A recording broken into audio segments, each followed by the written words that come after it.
हमें कहते हैं छोटी आंख वाले गणेश जी मत खरीदो, देश के लिए अलग मापदंड। 19 जून 2020 को तो हमें मालूम पड़ा कि नरेंद्र मोदी चीन से कितना डरते हैं। क्या रिश्ता है आपका चीन से कि हमें कहते हैं कि झालर मत खरीदो और जम्मू कश्मीर में स्मार्ट मीटर डोंगफैंग नाम की कंपनी से खरीद लेते हैं जो ब्लैक लिस्टेड है। चीन आपके मैप बदलता है, आप बदला ऐप से लेते हो, साहब ऐप बैन कर दो। हमें कहेंगे साहब चीन के झालरों को बैन कर दो, मत खरीदो चीन के झालरों को, और खुद इलेक्ट्रॉनिक क्षेत्र में उनका निवेश मांगेंगे, धौलेरा में उनको जमीनें देंगे। जो डावाडोल नीति है हमारी चीन के प्रति, ना केवल चीन के प्रति, जो पूरी विदेश नीति की मैं बात कर रहा हूं। अमेरिका ने डांटा तो चीन के पास चले गए, चीन ने डांटा अमेरिका के पास चले गए। कोई बच्चे हो, इधर से डांट पड़ी उधर चले गए, मम्मी ने डांटा पापा के पास चले गए, पापा ने डांटा मम्मी के पास चले गए, दोनों ने डांटा नाना नानी के पास चले गए, दादा दादी के पास। क्या मजाक बना रखा है साहब आपने? ये विदेश नीति है, इसको गंभीरता से लीजिए। ये हम बार बार कहते आए हैं। हमें कहेंगे साहब चीन के झालरों को बैन कर दो, मत खरीदो चीन के झालरों को, और खुद इलेक्ट्रॉनिक क्षेत्र में उनका निवेश मांगेंगे, धौलेरा में उनको जमीनें देंगे।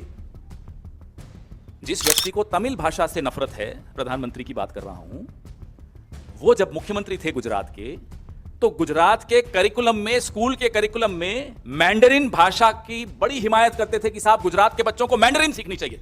तमिल नहीं होना चाहिए, उर्दू तो छोड़ दीजिए, मैंडरिन सीखनी चाहिए। भाई क्या रिश्ता है आपका चीन से कि गुजरात के बच्चे मैंडरिन सीखें? क्या रिश्ता है आपका चीन से कि हमें कहते हैं कि झालर मत खरीदो और जम्मू कश्मीर में स्मार्ट मीटर डोंगफैंग नाम की कंपनी से खरीद लेते हैं जो ब्लैक लिस्टेड है? चीन आपके मैप बदलता है, आप बदला ऐप से लेते हो, साहब ऐप बैन कर दो। ये क्या है? मजाक समझ रखा है। चीन आपके फर्टिलाइजर रोक देता है, गांवों में लोग मरे हैं। चीन आपके रेयर अर्थ बेचना आपको बंद कर देता है। कितना नुकसान भारत को उसका झेलना पड़ा। लेकिन आप जरा वो चलाइए, क्लीन चिट वाला वीडियो चलाइए जरा। ये 19 जून 2020 को तो हमें मालूम पड़ा कि नरेंद्र मोदी चीन से कितना डरते हैं। पहले तो ये बात दबी हुई थी, छिपी हुई थी। गलवान में हमारे 20 बहादुर सैनिक शहीद हुए, कोई फर्क नहीं पड़ा नरेंद्र मोदी को। चलाइए क्लीन चिट 20 जून को, यह इतिहास में दर्ज हो चुका है। आने वाली पीढ़ियां माफ नहीं करेंगी नरेंद्र मोदी को, क्योंकि पूरे विश्व को समझ में आ गया कि एक ऐसा व्यक्ति, एक बहादुर देश, एक बहादुर सेना, लेकिन एक ऐसा व्यक्ति प्रधानमंत्री बना है जिसको जरा सा डराओ वो पूरा डर जाता है, थर थर कांपता है, क्लीन चिट दे देता है। एक ऐसा व्यक्ति इस देश का प्रधानमंत्री बन गया है जिसकी तारीफ कर दो माय फ्रेंड नरेंद्र मोदी, कह दे डोनाल्ड ट्रंप, बिछ जाते हैं साहब, पूरे के पूरे बिछ जाते हैं। कोई तारीफ कर दे तो उनकी गुलामी कर देंगे, कोई डरा दे तो हाथ आगे बांध करके सर झुका के खड़े हो जाएंगे। ये बात जब तक राज थी ना, तब तक तो ठीक थी। अब ये राज जब खुल गया, चलाइए जरा, मैं चुप होता हूं, पहले ये सुनिए, वॉल्यूम करिए।